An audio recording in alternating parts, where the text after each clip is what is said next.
The stadium lights burn white-hot. Iren Vale tastes copper in his mouth, not blood, but fear so sharp it might as well be. His yellow cleaning gloves are still wet from scrubbing the catwalk rails, and now 80,000 people are staring at him under spotlights that could melt skin. He shouldn't be here. He should be invisible. But Kael Virex, alpha, chart-dominating singer, crown jewel of the Black Seraphim Syndicate, has just pointed directly at him with a microphone in hand and a smile that promises violence. "Don't be shy," Kael says, voice smooth as silk over shattered glass. "You sing, don't you?" The crowd roars. The sound crashes over Iren like a physical wave. His suppressants are wearing thin. He can feel the omega pheromones leaking through his control, fear-laced and sharp. Every alpha in this arena can smell it now. Virgin, untouched, terrified, Kael's smile widens. Security had grabbed Iren mid-shift, dragged him down from the catwalk where he'd been wiping bird droppings off the lighting rig. He hadn't even had time to remove his uniform. Blue coveralls with the arena logo stitched above his heart. Yellow rubber gloves that squeak when he moves his fingers. The stage is a circular platform in the center of the stadium, surrounded by tiered seating that rises like the walls of a coliseum. The band stands behind Kael in matching silver performance suits, instruments gleaming under the lights. The drummer is grinning. The bassist is filming on his phone. Iren's hands shake. Kael steps closer, his scent rolling forward. Alpha dominance mixed with expensive cologne and something darker underneath. Sweat. Anger. 3 hours ago, backstage, Kael had missed a note during private rehearsal. Iren had been there, cleaning the green room. He'd heard the crack in Kael's voice, the way the note died halfway through the phrase like a bird with a broken wing. Kael had turned, seen him, and said nothing, but Iren had known. Alphas like Kael Virex don't forgive witnesses. Now, standing under the lights, Iren understands. This isn't about music. This is punishment. Public. Permanent. Kael leans in, pretending to adjust the microphone clipped to Iren's coveralls. The crowd can't hear what he whispers, but Iren feels the words against his ear like a blade. Sing solo, no backing track. Let them hear what a real Omega sounds like when he tries. The words slice deeper than any slap. Iren's throat closes. His pulse hammers in his wrists, his neck, the soft hollow behind his jaw where his scent gland pulses visible to everyone watching. The camera zooms in. He can see himself on the massive screens that ring the arena. Small, plain, wrong. The band falls silent. 80,000 people lean forward. Somewhere far away, in a cold apartment above a closed mechanic shop, 2 Omega pups are watching the live stream on a cracked tablet. Iren knows this because he left them there an hour ago with instant noodles and a promise. "I'll be home by midnight. Stay inside. Don't open the door." The pups are 7 and 9. Their parents died in the Syndicate purge 2 years ago. Collateral damage in a territory war between alpha factions. Iren had found them shivering in an alley, too scared to cry. He'd taken them home, fed them, kept them. Now they're watching him stand on this stage, and he knows exactly what they're thinking. "Papa, why are you on the screen? Papa, why is that man laughing? Papa, are you okay?" Iren swallows. His throat is dry. The microphone is live. He can hear the faint hum of the speakers, the way his breath catches and amplifies across the stadium. Kael lifts his own mic again, voice bright and cheerful for the cameras. "Go on," he says. "Show us." The silence stretches. Iren thinks of the pup scent when they sleep, warm bread and rain-soaked cotton. The way they curl into him during thunderstorms, small hands fisted in his shirt. The promise he made when he took them in. "I will come home, no matter what." He closes his eyes. The first breath is small, almost too soft to hear. The crowd waits. Kael smirks, already turning toward the band to cue the next song. And then Iren opens his mouth. The first note is low, barely audible. A few people laugh. But then the sound settles. Not loud, not flashy, steady. The laughter thins. If you've ever been forced to prove yourself when you were already breaking, you know this feeling. If you've ever stood in front of people who expected you to fail, you know what Iren is about to do. Don't look away now, because what happens next will shatter everything Kael Virex thought he knew about power. The melody rises. Iren doesn't push it. He doesn't force the sound through his throat like Kael does, all power and performance. Instead, he lets it open naturally, the way water finds its path through stone. The second note rings clear. Not loud, not dramatic, but pure. The laughter stops. Kael's smirk falters. He turns back toward Iren, eyes narrowing, and the crowd shifts in their seats. The sound is wrong. Not wrong like a mistake, but wrong like something they weren't supposed to hear, like a secret played aloud.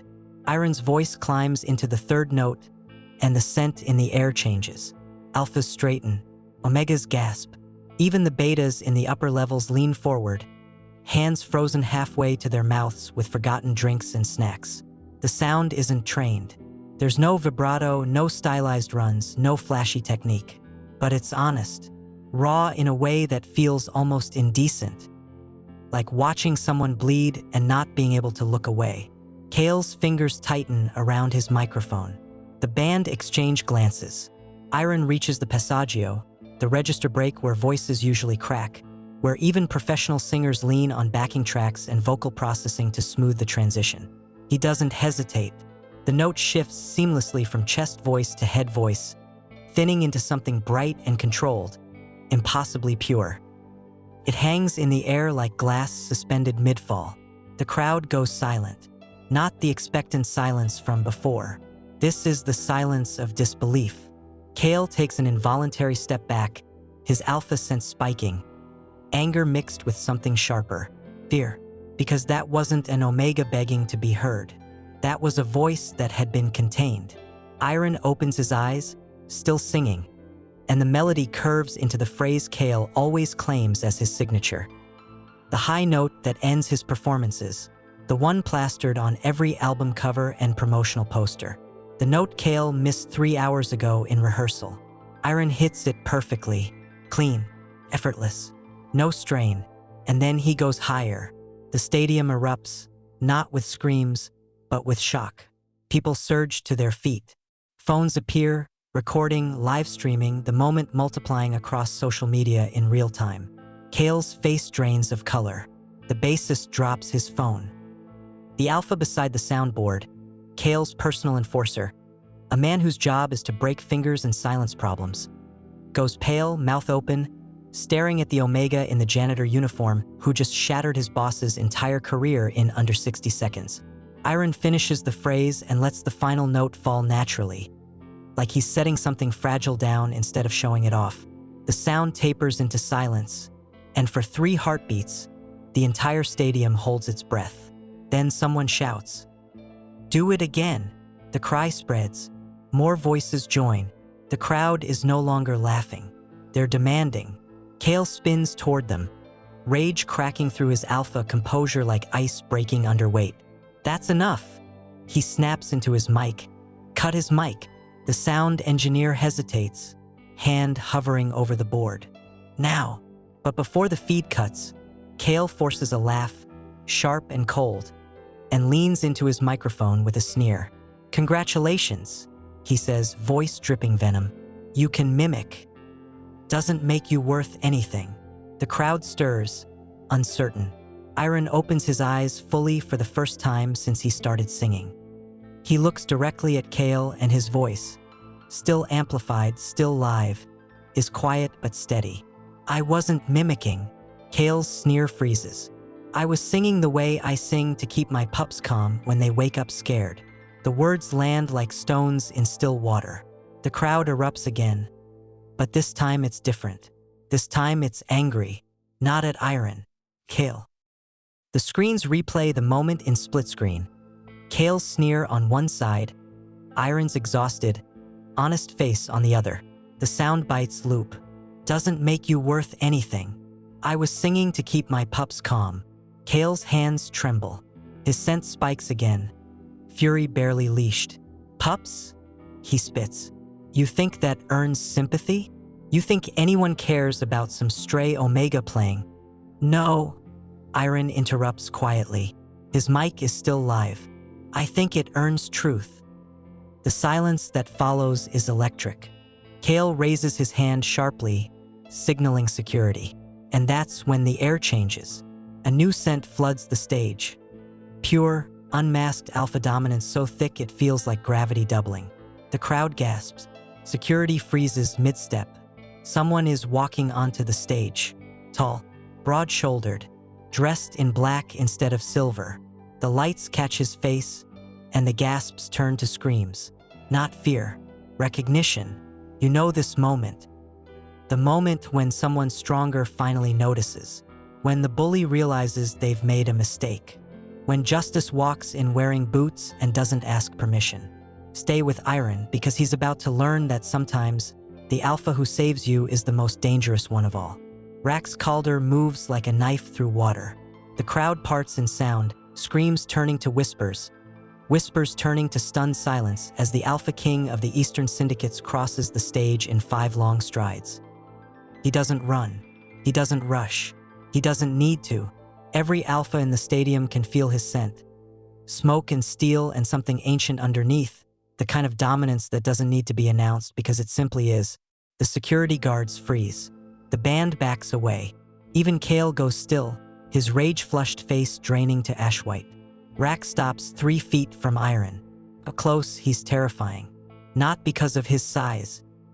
Though he's broad-shouldered and tall enough to make Iren feel like a child, but because of his presence.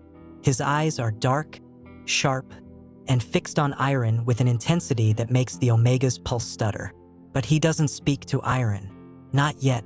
Instead, Rax turns slowly toward Kael, and when he speaks, his voice carries across the stadium without a microphone.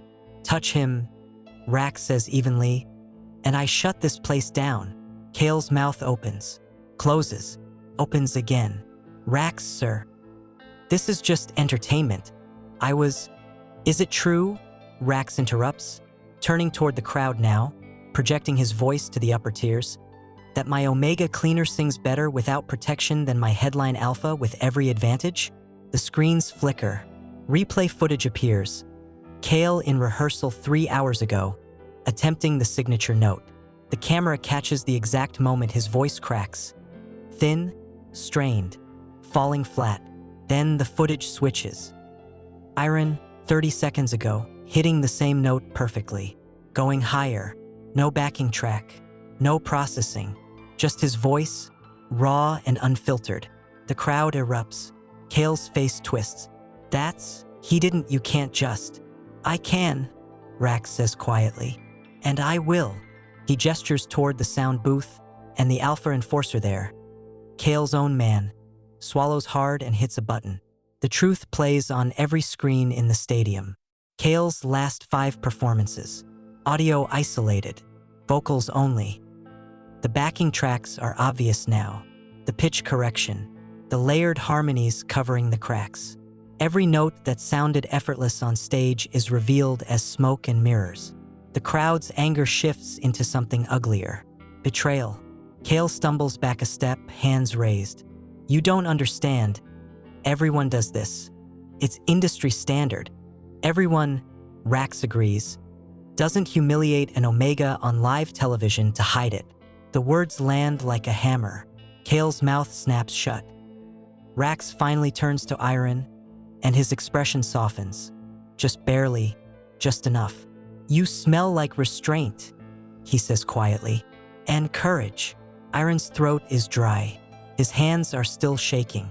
He can feel the weight of 80,000 people watching him, can feel the live stream multiplying the moment across the world, can feel the pups at home staring at the screen with wide, terrified eyes.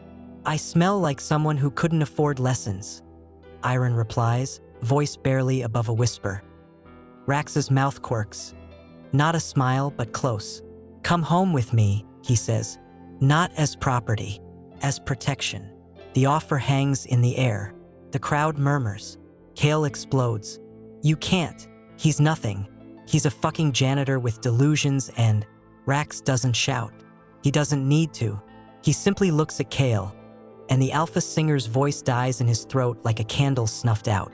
Security, Rax says calmly. Escort Kael Virex off the stage. His performance is over. The guards move immediately. Not Kael's guards anymore, but Rax's. They flank the singer, hands firm on his shoulders, and Kael's face twists into something feral. "This isn't over," he snarls toward Iren. "You think you're safe? You think." The microphone cuts. Kael is dragged off stage, still struggling, still shouting words no one can hear. The crowd watches in stunned silence. Rax extends a hand toward Iren, not demanding, not commanding, offering. "The pups you mentioned," he says quietly. "Where are they?" Iren's breath catches. "Home. Alone. They're watching." "Not anymore," Rax says. He pulls out his phone, types something quickly, then shows Iren the screen. A message to someone named Senna. "2 pups. Omega Guardian working tonight. Pick them up. Keep them safe. Address?" Iren's knees nearly buckle. "How did you?" "Employee files," Rax says simply. "I own this arena. I know who works here." He steps closer, lowering his voice so only Iren can hear. "You can say no," he murmurs. "You can walk away right now, and I'll still protect you. But if you stay, if you accept what I'm offering, your life will never be quiet again." Iren looks at him, looks at the crowd, looks at the screens still replaying his voice, over and over, the moment spinning out of control. He thinks of the pups. He thinks of the apartment with its leaking ceiling and broken heater. He thinks of 3 years scrubbing this arena, invisible, safe. And he thinks of Kael's sneer. "Doesn't make you worth anything." Iren removes his yellow gloves slowly, one finger at a time, and lets them fall to the stage floor. "I accept," he says. The crowd roars. Protection always comes with a price. Rax Calder isn't offering charity. He's offering war, and Iren just accepted. If you've ever had to choose between safety and truth, you know what's coming next. Don't turn away now. The real fight is just beginning. Backstage smells like sweat and adrenaline. Iren follows Rax through a maze of corridors lined with equipment cases and bundled cables. His legs feel unsteady, not from fear, but from the crash of shock finally hitting his system. 10 minutes ago, he was scrubbing bird droppings off a lighting rig. Now he's walking behind the Alpha King of the Eastern Syndicates while security guards bow their heads and step aside. The pups. He has to focus on the pups. Rax pushes open a door marked private. Authorized personnel only, and gestures Iren inside. The room is small but clean. A private green room with leather couches, a mini fridge and soundproofed walls. A television mounted in the corner shows the stadium feed. The stage is empty now, but the crowd is still buzzing, phones out, recording everything. "Sit," Rax says. Not a command, an offer. Iren sits on the edge of the couch, hands clasped in his lap. His coveralls are still damp from cleaning solution. He can smell himself. Omega scent barely suppressed, fear and exhaustion bleeding through. Rax remains standing, arms crossed, watching him with that same sharp intensity. "Your pups," he says. "Senna has them. They're safe." Iren's breath shudders out. Can I call them?" Rax nods and holds out his phone. Iren takes it with shaking hands. The screen shows a contact labeled Senna, security lead. He presses call. 2 rings, then a calm, female voice. "They're safe, Iren. We're at your apartment." The door was locked. Good. They're scared but unharmed. "Do you want to speak to them?" "Yes, please." Rustling, whispers, then a small, trembling voice. "Papa." Iren's chest cracks open. "I'm here, sweetheart. I'm okay. Are you? We saw you on the screen." The pup's voice is half crying, half awed. "Papa, you were singing. You were so loud. Everyone was watching." I know.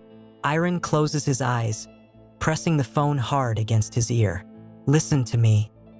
I need you to stay with the nice lady, okay? Her name is Senna. She's going to keep you safe tonight. Are you coming home? Soon, I promise." The man on the screen, the one who yelled at you. The pup's voice drops to a whisper. "Is he going to hurt you?" Iren glances at Rax, who's watching him with an unreadable expression. "No," Iren says firmly. "He's not. I'm safe. Promise. I promise." He speaks to both pups, reassures them, tells them he loves them. When he finally ends the call and hands the phone back to Rax, his hands are steadier. "Thank you," he says quietly. Rax pockets the phone. "Don't thank me yet." The door opens without a knock. A beta woman in a sharp suit enters, tablet in hand, expression grim. "Sir, we have a problem." "Go." Kael Virex just posted to social media. He's claiming Iren Vale seduced him backstage, that this was a planned stunt, and that… She glances at Iren, hesitates. "Say it," Rax orders. That Omega pheromones compromised his performance and that Vale should be prosecuted for pheromone assault. The words hang in the air like poison gas. Iren goes cold. Rax's expression doesn't change, but his sense spikes. Sharp, furious. "Show me." The beta turns her tablet around. The post is already viral. Kael's official account, blue verified checkmark, 10 million followers. The text is carefully worded. Just vague enough to avoid slander laws, just inflammatory enough to ignite his fanbase. What happened tonight was not entertainment. It was manipulation. Omega pheromones are a controlled substance for a reason. I will be pressing charges. The comments are a war zone. Half the replies are defending Kael. Half are defending Iren. The hashtag Omega Janitor is trending worldwide. Iren reads the screen, and something cold settles in his stomach. "Pheromone assault," he says slowly. That's 5 years minimum. More if they prove intent." "They won't prove anything," Rax says, "because you didn't do anything. It doesn't matter." Iren looks up at him. "I'm an Omega." He's a famous alpha. "Who do you think they'll believe?" The beta woman clears her throat. "Sir, there's more. Kael's legal team is filing an emergency injunction.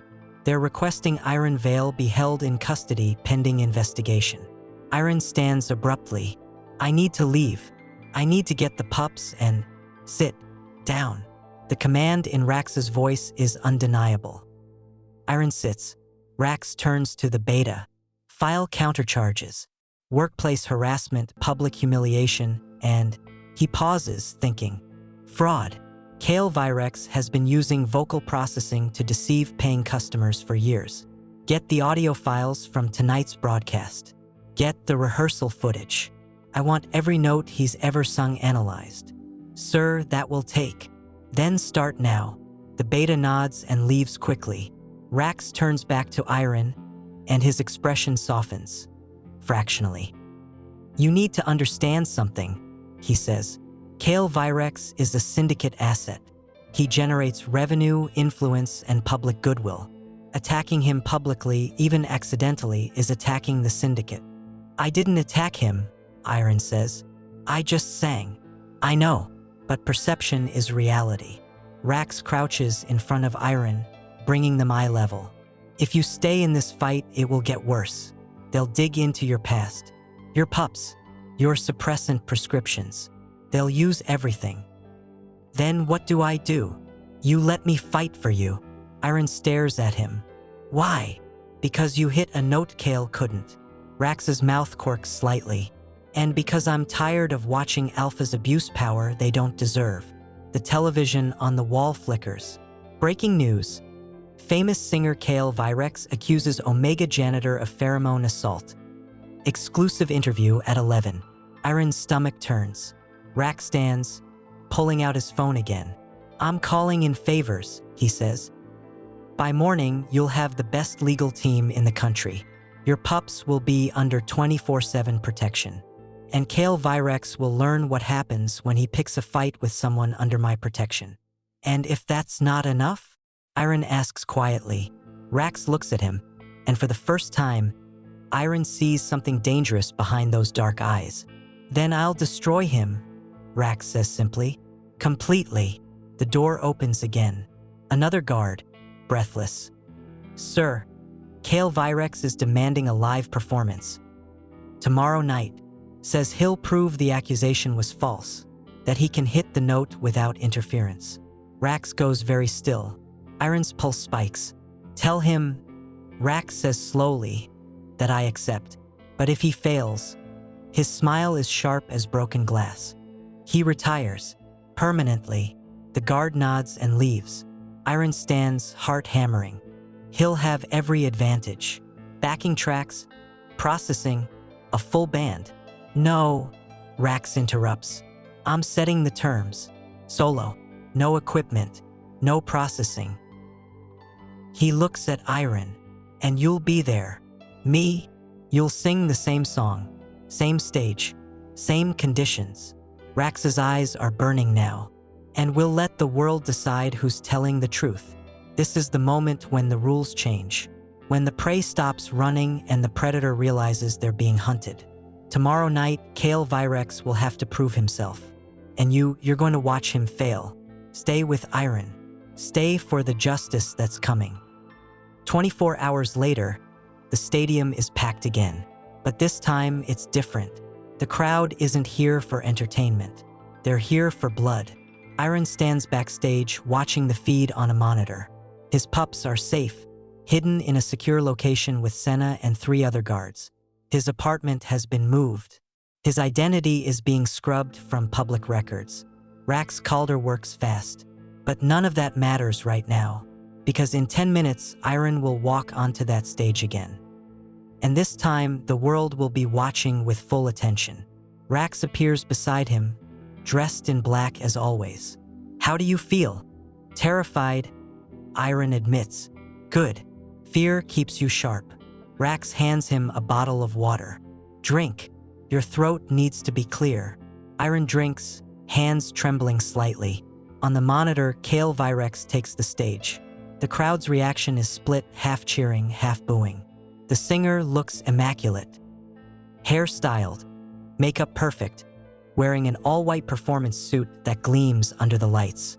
His smile is confident, too confident. Thank you for coming. Kael says into the microphone, voice smooth. I know there's been controversy, lies spread by those seeking attention. He pauses, letting the words sink in. Tonight, I'm going to prove the truth. No tricks, no manipulation, just my voice. The crowd murmurs. Kael raises his hand, and the band behind him steps back. Solo, he announces, as requested. The song begins not with instruments, but with a single, sustained note from Kael's throat. It's good. Iren can admit that. Kael has training, technique, years of experience. The note is strong, supported, projected across the stadium with alpha confidence. The crowd settles. Kael moves through the first verse smoothly. His voice is rich, controlled, hitting every mark. The second verse builds. He adds dynamics, emotional shading, the kind of performance that wins awards. Then he reaches the passaggio, the register break, the moment where voices crack. Kael hesitates just a fraction of a second, but Iren sees it. The micro-adjustment in his posture, the extra breath. The note comes out strained. Not terrible, not a disaster, but not effortless. The crowd hears it. The energy shifts. Kael pushes through, climbing toward the signature note. The high note that ended last night's viral moment. The note Iren hit perfectly. Kael's face tightens. His neck tendons stand out. The note emerges thin, sharp, just barely on pitch. He holds it for 3 seconds, then cuts it off, covering with a flourish. The crowd erupts, but not in triumph. In doubt, Kael finishes the song with a powerful final phrase. Arms spread, chest heaving. Applause follows, but it's hesitant, uncertain. Backstage, Rax turns to Iren. Your turn. Iren's heart hammers. I can't. You already did.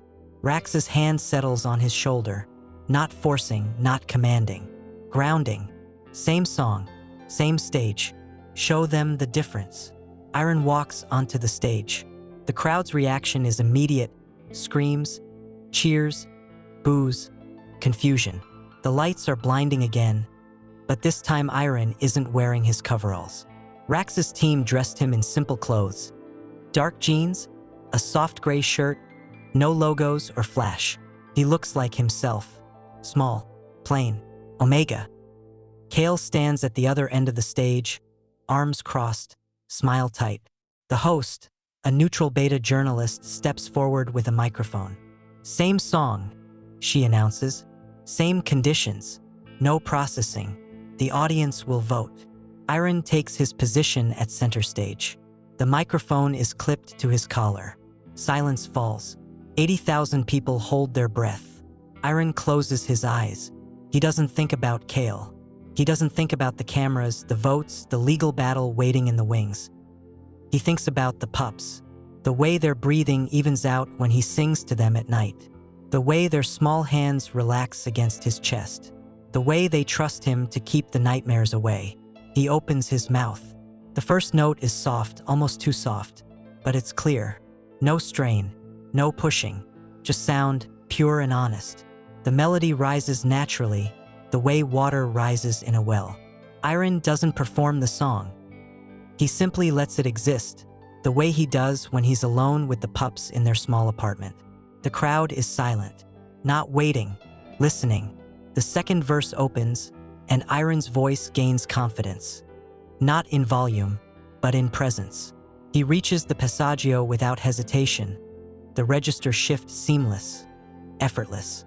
No crack, no strain, just transition. The crowd stirs. Kael's face tightens.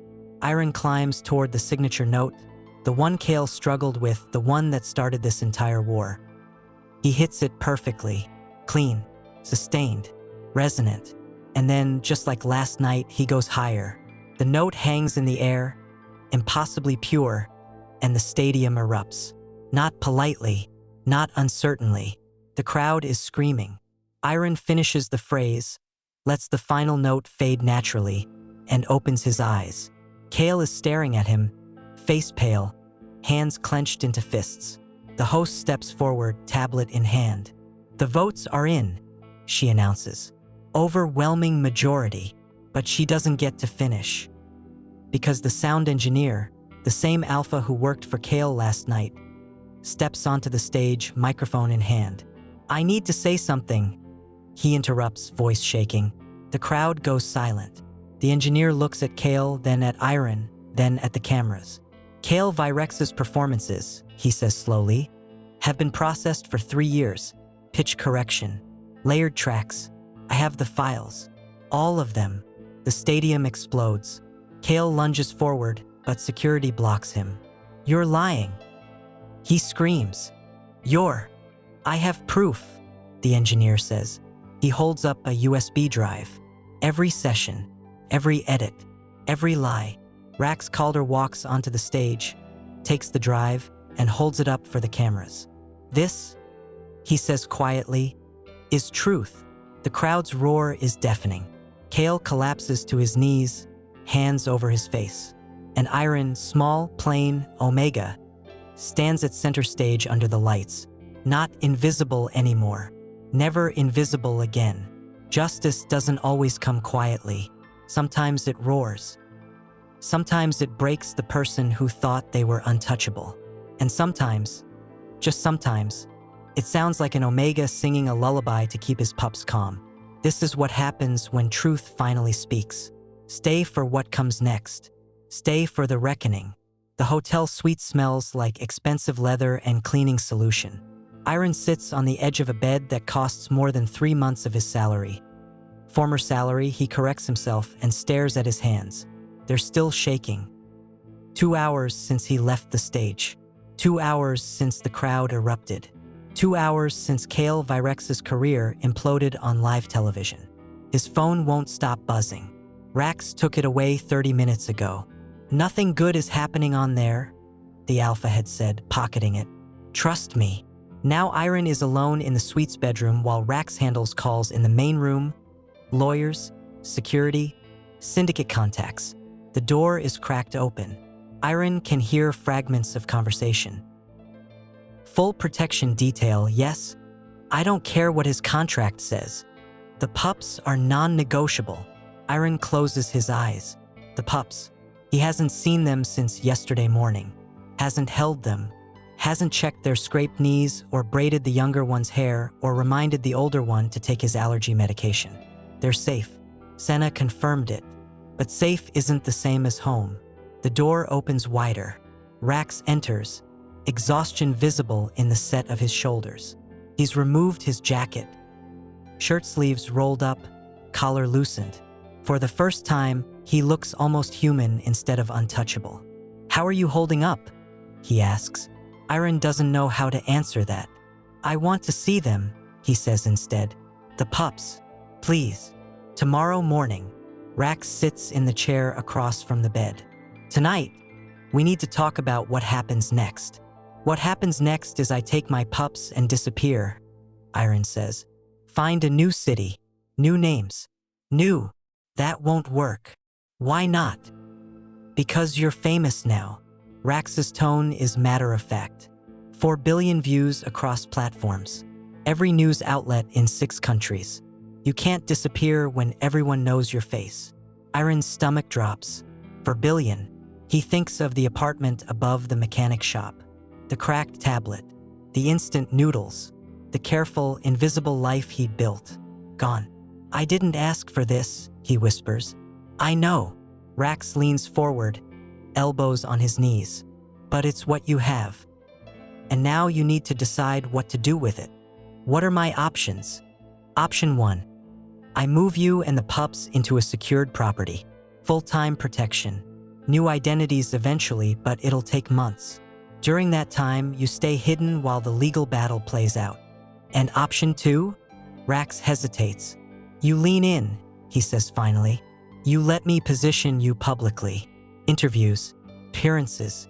You tell your story on your terms before someone else tells it for you. I keep you safe while you're visible." Iren stares at him.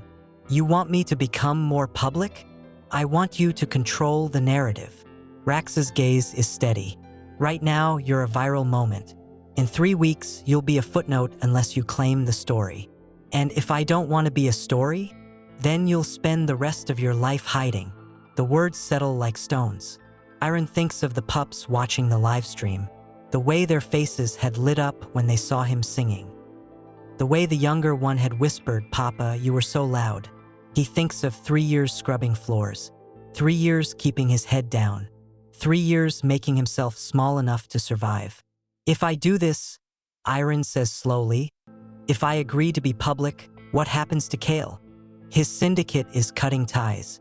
Sponsors are pulling contracts. Criminal investigation for fraud is opening." Rax pauses.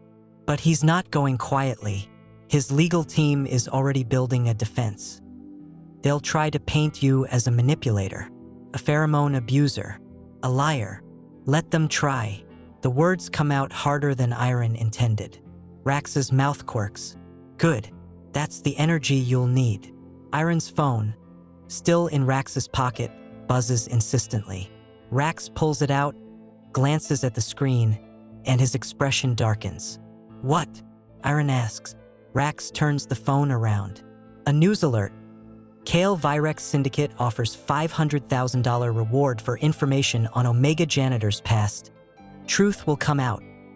Iren's blood goes cold. "They're going after my history," he whispers. "They're desperate." Rax stands, pocketing the phone again. "Which means they're dangerous. Which means we move the pups tonight." "Where?" "Somewhere even I don't know." Rax's tone is firm. "Senna will handle it. Complete blackout. No digital trail. I won't know where they are for 48 hours. Then I'll bring you to them."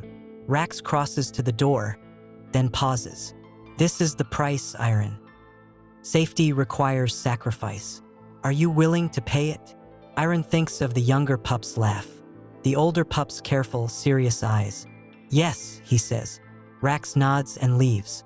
Iren sits alone in the expensive room, hands still shaking, and realizes his old life ended the moment Kael Virex pointed at him under the lights. There's no going back, only forward, into whatever comes next.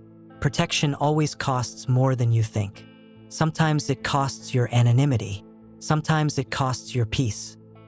And sometimes, just sometimes, it costs you the choice to stay invisible. Iren is learning that survival and safety aren't the same thing.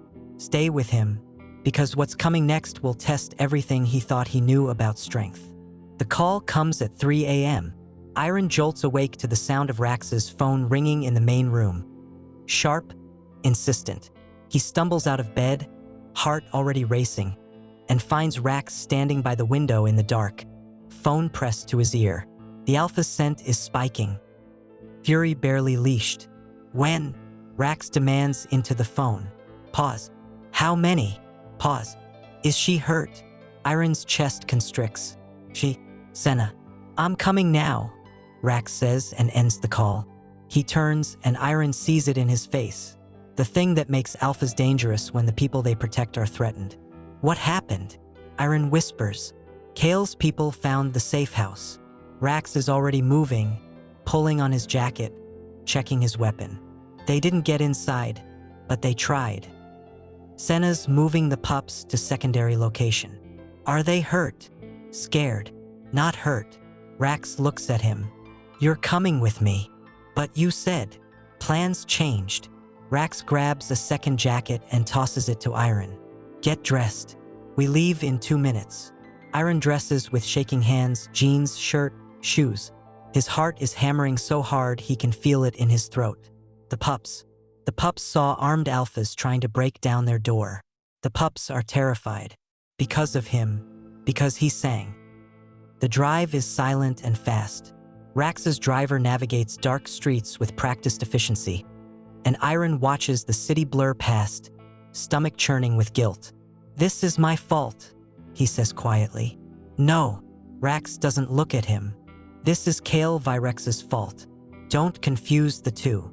If I just stayed quiet, you'd still be invisible, still scrubbing floors, still surviving instead of living. Rax finally turns. And Kael would still be abusing his power.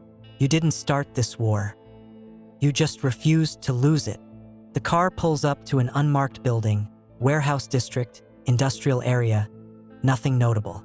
Rax gets out first, scans the perimeter, then gestures Iren forward. Inside, the space is converted into something temporary but functional. Cots, supplies, guards stationed at every entrance. Senna meets them halfway, face grim. They're in the back room, she says. Physically fine. Emotionally, she shakes her head. Iren doesn't wait. He runs. The back room is small. Mattresses on the floor, blankets, a single battery-powered lamp. 2 small figures huddle together under a shared blanket, and when Iren enters, they both look up with wide, terrified eyes. Papa! They crash into him hard enough to knock him back a step. Small arms wrap around his waist, his chest trembling and tight. Iren drops to his knees and pulls them close, burying his face in their hair. They smell like fear and soap and home. I'm here, he whispers. I'm here. I've got you, you're safe. They tried to get in, the older pup says, voice muffled against Iren's shoulder. They were yelling. They said they'd take us if we didn't open the door. But we didn't, the younger one adds quickly. We stayed quiet like Senna said. You were so brave, Iren says, hands shaking as he cups their faces. Both of you, so brave. The younger pup is crying now. Papa, I don't want to hide anymore. I know, sweetheart, I know. Why are they angry at us? The older pup asks. We didn't do anything. Iren's throat closes. Because they didn't do anything. They're innocent. They're children. They should be safe. And instead they're in a warehouse at 3 a.m. with armed guards because Iren's voice threatened a famous alpha's ego. It's not your fault, Iren says firmly. None of this is your fault. Is it yours? The older pup asks quietly. Iren freezes. The pup is staring at him with those careful, serious eyes. The eyes of a child who's already learned that the world isn't fair, that adults lie, that safety is temporary. Yes, Iren says honestly. This happened because of me. Because you sang? Because I was seen. The younger pup pulls back, frowning. But you sounded pretty. Iren's chest aches. Thank you, baby. The people on the tablet said you were amazing, the older pup adds. They said you made the other man look bad. I didn't mean to, but you did. The older pup's grip tightens. And now he's trying to hurt us. Iren has no response to that, because it's true. Footsteps approach. Rax appears in the doorway, Senna beside him. We need to move again, Rax says quietly. New location. Farther this time. How far? Iren asks. Out of the city. Out of the region. Rax's gaze is steady. I have a property in the mountains. Isolated. Secure. No one knows about it except my inner circle. For how long? Until the legal situation resolves. Could be weeks. Could be months. The pups look up at Iren, silent questions in their eyes. Iren thinks of the apartment, the cracked tablet, the life they had, small, quiet, safe. Gone now. All of it gone. Okay, he says. We go. Rax nods. Pack light. We leave in 10 minutes. He turns to leave, then pauses. Iren, he says, for what it's worth, you did the right thing. Did I? Iren looks down at the pups clinging to him. Because it doesn't feel right. It never does, Rax says. Not at first. He leaves. Iren holds the pups close, breathing in their scent, and makes a silent promise. I will keep you safe, no matter what it costs. Sometimes the people we love pay the price for our courage. Sometimes safety means running. And sometimes, just sometimes, the only way forward is to stop hiding and start fighting back. Iren is about to learn that protecting his pups doesn't mean keeping them invisible. It means showing them what strength looks like. Stay for the choice he's about to make. Stay for the war that's coming. The mountain property is everything Rax promised. Isolated, secure, beautiful in a way that feels almost cruel. Stone and glass and forest stretching for miles. No neighbors, no witnesses, no danger.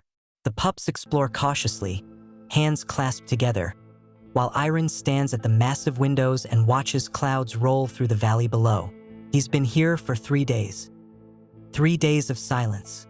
3 days of safety. 3 days of waiting. On the 4th day, Rax arrives with a laptop and a grim expression. Kael's team is offering a deal, he says, setting the laptop on the dining table. Iren sits.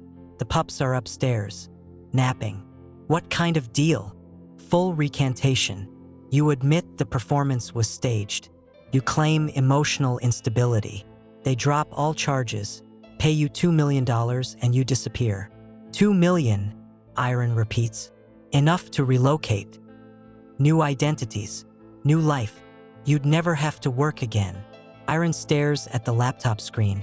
The contract is already loaded. Pages of legal text, highlighted sections, signature lines at the bottom. What happens if I refuse? He asks. Rax sits across from him. Legal war.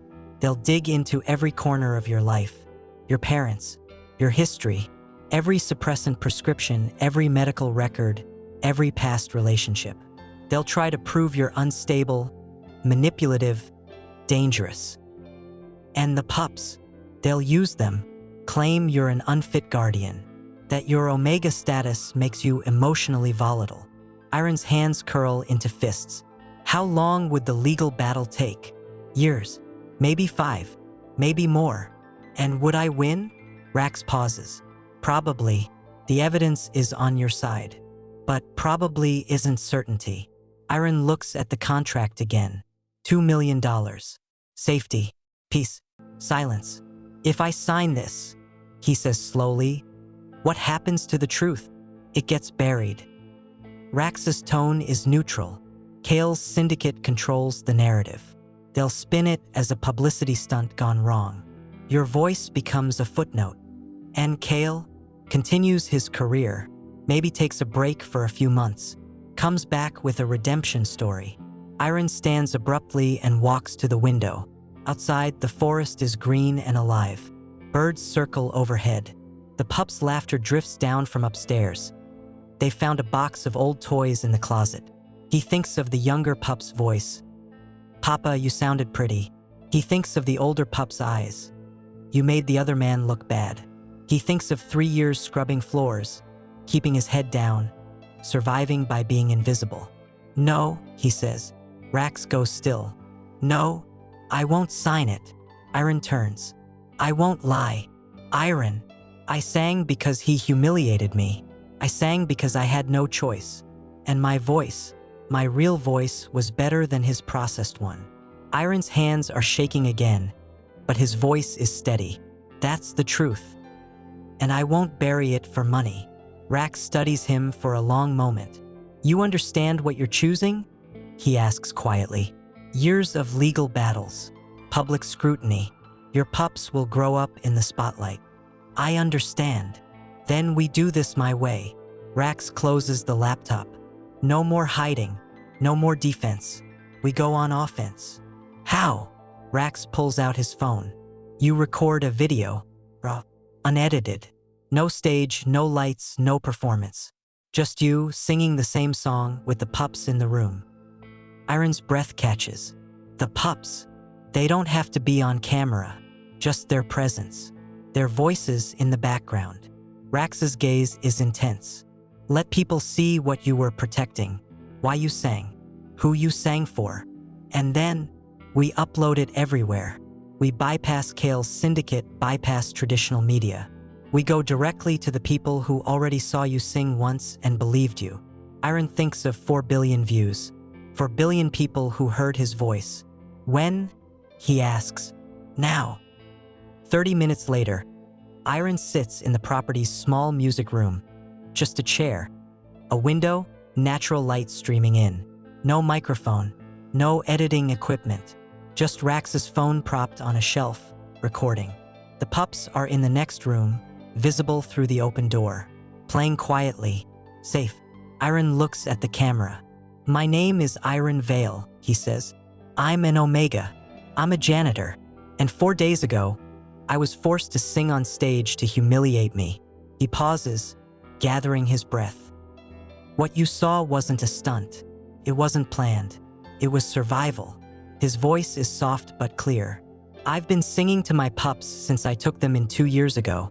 When they're scared, when they can't sleep, when the world feels too big and dangerous." The younger pups' laugh echoes from the other room. "I never wanted to be famous," Iren continues.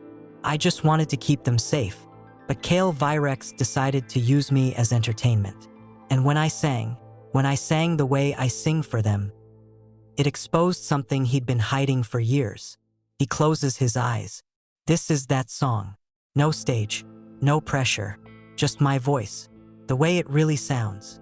And he sings, the same melody, the same phrases, but this time there's no crowd, no lights, no fear, just Iren, singing a lullaby in a quiet room, while his pups play in the background.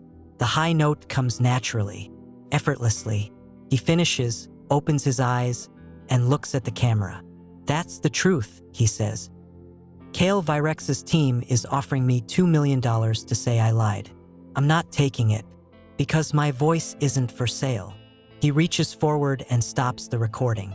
Rax steps into frame, taking the phone. "Perfect," he says. "Now what?" "Now we let the world decide." Rax uploads the video, and the internet explodes. Courage isn't loud. Sometimes it's quiet.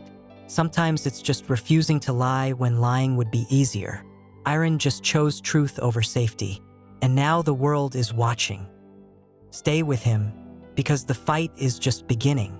The video goes viral in 6 hours. By morning, it has 50 million views. By noon, 200 million. By evening, every major news outlet is covering it.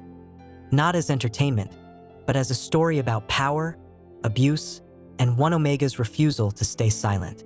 Iren watches the coverage from the mountain property, pups curled against him on the couch.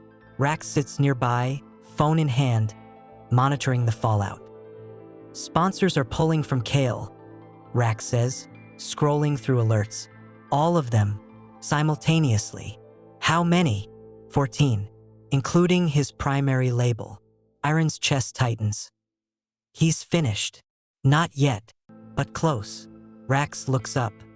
His legal team just filed for bankruptcy protection. The fraud investigation is escalating. 3 other singers have come forward claiming he sabotaged their careers. The television shows footage of Kael leaving his apartment. Head down, jacket pulled over his face, security struggling to hold back reporters. Mr. Virex, is it true you've been using vocal processing for years? Mr. Virex, will you respond to the new accusations? Mr. Virex, what do you say to Iren Vale? Kael doesn't answer. He shoves into a waiting car and disappears. The pups watch silently. He looks scared, the younger one says. He should be, the older one replies. Iren's phone, returned by Rax yesterday, buzzes constantly. Messages from strangers, journalists, supporters. One name catches his eye, unknown number. He opens it. You destroyed me. I hope you're happy. Iren shows it to Rax. The alpha's expression darkens. Block it. He's trying to make you feel guilty. I do feel guilty, Iren admits. Don't. Rax sets his phone down. Kael Virex destroyed himself. You just refused to be his cover story. Another message appears. Your pups aren't safe. I know, people. I know. Rax takes the phone, blocks the number, and hands it back. He's desperate, Rax says. Ignore him. But 3 hours later, a different alert appears. Breaking news. Kael Virex arrested. Charges include fraud, harassment, and conspiracy to intimidate witnesses. Iren reads the headline twice. Arrested, he whispers. Rax nods. The FBI got involved. Turns out threatening Omega pups on record is a federal crime. The television shows footage. Kael in handcuffs, being led into a courthouse. His face is pale, eyes hollow. The crowd outside is massive, half protesting his arrest, half celebrating it. A reporter shouts, Mr. Virex, do you have anything to say to Iren Vale? Kael stops, looks directly at the camera, and says one word, sorry. Then he's gone. The pups look up at Iren. Is it over? The younger one asks. I think so, Iren says quietly. Rax stands. There's one more thing. He pulls up an email on his phone and shows it to Iren. It's from a production company. Subject line, performance opportunity, your terms. They want you to sing, Rax explains. Live concert, full security. You choose the venue, the song, the setup. They're offering $500,000. Iren stares at the email. Why would I do that? Because 4 billion people heard you sing once under duress. Maybe it's time they hear you sing by choice. Iren looks at the pups. What do you think? He asks them. The younger one grins. Can we come? We'd be in the front row, Rax confirms. The older pup nods seriously. Then you should do it, Papa. So everyone knows you're not scared anymore. Iren's throat tightens. Not scared anymore. Okay, he says. I'll do it. Rax smiles, small, genuine. Good, because I already accepted on your behalf. Iren laughs, surprised, slightly hysterical. When? 2 weeks. Neutral venue. Open air. No stadium. No syndicate control. Rax sits beside him. Just you, your voice, and everyone who believed in you. Iren looks at the pups, then at Rax, then at the television showing Kael's arrest on loop. Justice, not revenge. Just truth finally acknowledged. 2 weeks, Iren repeats. 2 weeks, Rax confirms. And for the first time in days, Iren breathes easily. Justice isn't always immediate. Sometimes it takes time. But when it comes, when the liar is exposed and the truth stands tall, it feels like breathing after drowning. Kael Virex fell. Iren Vale rose. And now, the world is waiting to hear him sing again. One more chapter. One more moment. Stay for the ending Iren earned. The open-air amphitheater holds 5,000 people. Every seat is full. Iren stands backstage, hands clasped, breathing slowly. The pups are with Senna in the front row, close enough to see, far enough to stay safe. The younger one is wearing a new shirt with a star on it. The older one is holding a handmade sign. Our Papa. Rax stands beside Iren, dressed in black as always. Nervous? The alpha asks. Terrified? Iren admits. Good. It means you care. Rax adjusts Iren's collar, a simple gesture, grounding. Remember, this isn't a performance. It's a conversation. With 5,000 people? With yourself. Rax steps back. Sing the way you sang for them. Nothing more. The stage manager signals. 2 minutes. Iren closes his eyes, inhales deeply, and thinks of the pups. Their laughter, their trust. The way they curl into him during storms. I will come home, no matter what. The music starts soft, ambient, no backing track. Just a gentle instrumental bed to support his voice, not carry it. Iren walks onto the stage. The crowd erupts. Applause, cheers, supportive shouts. He sees signs in the audience. We believe you. Truth over power. Omega pride. And in the front row, 2 small faces grinning wide. Iren lifts the microphone. Thank you for being here, he says quietly. The crowd settles. 2 weeks ago, I was invisible. I cleaned stadiums. I kept my head down. I survived by not being seen. Pause. Then someone decided to humiliate me, and I sang. Not because I wanted to be heard, but because I had no choice. The crowd is silent now, listening. What happened after wasn't about revenge. It wasn't about fame. It was about refusing to disappear when someone wanted me gone. His voice strengthens. This song is for everyone who's been told they're not enough, who's been forced to prove themselves, who's been invisible too long. He nods to the musicians. The melody begins, and Iren sings, not for the crowd, not for the cameras, for the 2 pups in the front row, watching their papa stand under lights and choose to be seen. The first verse is soft, almost intimate, like he's singing in their small apartment instead of on stage. The melody rises naturally, his voice opening without strain. The passaggio comes. He transitions seamlessly, and the crowd holds its breath. The signature note approaches, the one that started everything. Iren hits it perfectly, and this time he doesn't go higher. He doesn't need to prove anything anymore. He simply lets the note exist, pure, honest, true, and then releases it.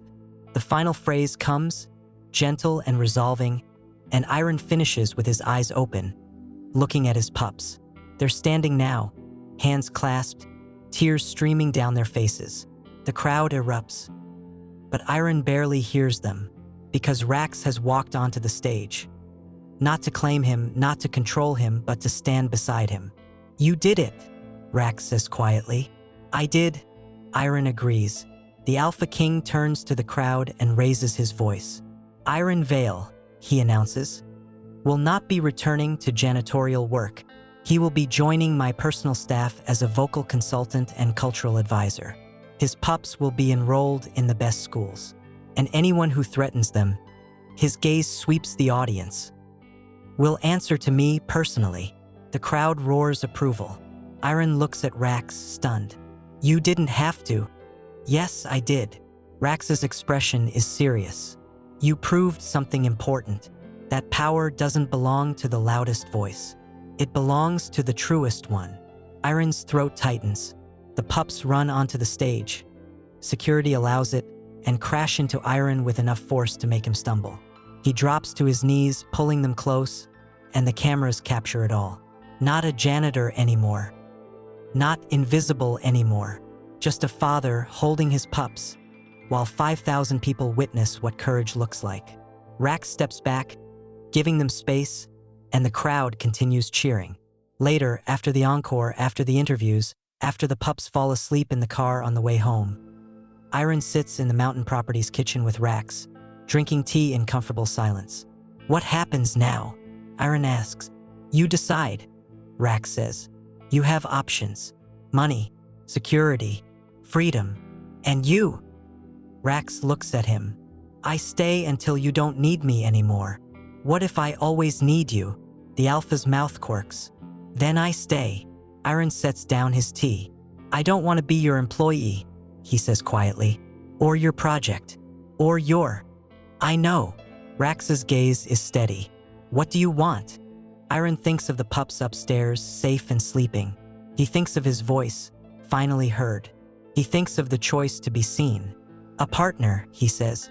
Someone who stands beside me, not in front, not behind. Rax is quiet for a long moment. Then he extends his hand across the table.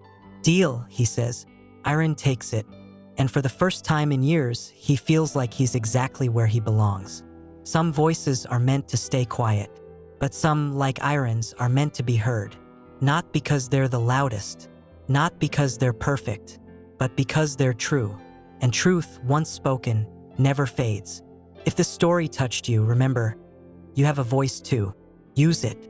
Someone is waiting to hear it.